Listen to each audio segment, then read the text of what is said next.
Hey folks, it's Kerry with 401k Dexter's here.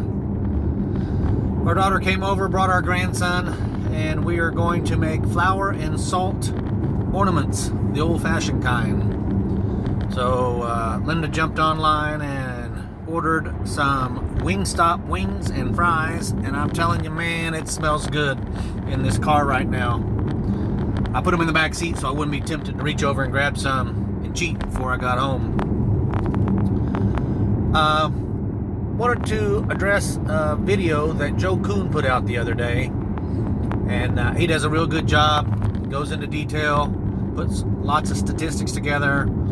He had it all written out on his whiteboard, and he talked about topping off his bucket one. And just to summarize real quick, he has separate buckets for the lengths of period of time that will support his retirement. So his bucket one is immediate living expenses for the next, I think, 3 or 4 years.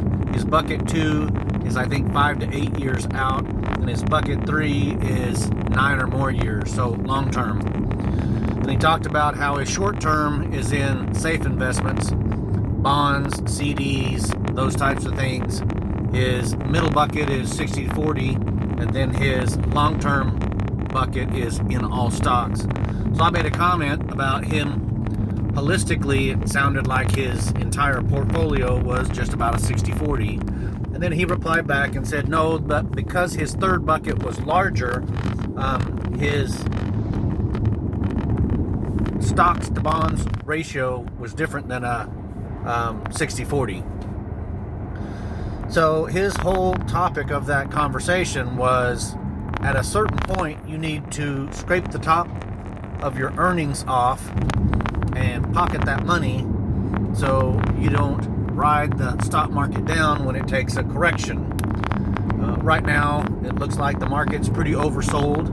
I keep track of the market through Jazz Wealth videos and watching my own portfolio, both at Fidelity and at Jazz Wealth. And it was ironic that Joe put out that video because I think it was Friday morning I got on and looked at my Fidelity account and did just that. I took a little bit of money off of the large cap and small cap funds and reallocated that to my stable value fund. And my comment on Joe's video was that I don't think people should get so wrapped up in, okay, I've set my rebalancing to be once a quarter. So every 3 months, at the end of that third month on day 30, I need to go in and adjust my portfolio. Or if it's every 6 months, at the end of June, on June 30th, I need to go in and touch my 401k and readjust. My comment was that sometimes when the market whispers to you, it makes the most sense to adjust your finances. There might be those that look at that and say, well, you're trying to time the market. And not really so much for that, as if you've got a point where you've made money, then you need to take those earnings and stick them in something safe, especially in retirement. Now, if you're still in that accumulation phase and you're throwing money away and throwing money away and throwing money away, it's kind of like filling up a piggy bank. At a certain point, after you've dropped enough quarters in that piggy bank, you need to take that piggy bank and go put it in the real bank so you can start earning some interest and hang on to it. It's not making you any money sitting in the piggy bank on the shelf.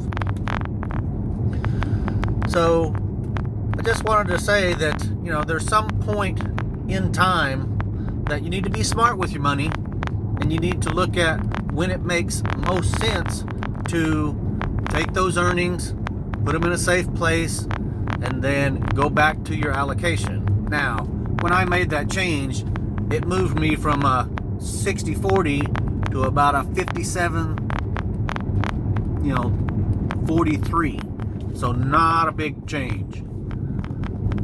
So just a little stuff matters sometimes, and I feel good about what we did. So it will offset the amount of monies that we're scheduled to take out of our retirement account come January. All right, just wanted to give you guys a heads up as a reply or a response to Joe's video that came out last week. Talk to you guys later. 401k Dexters out.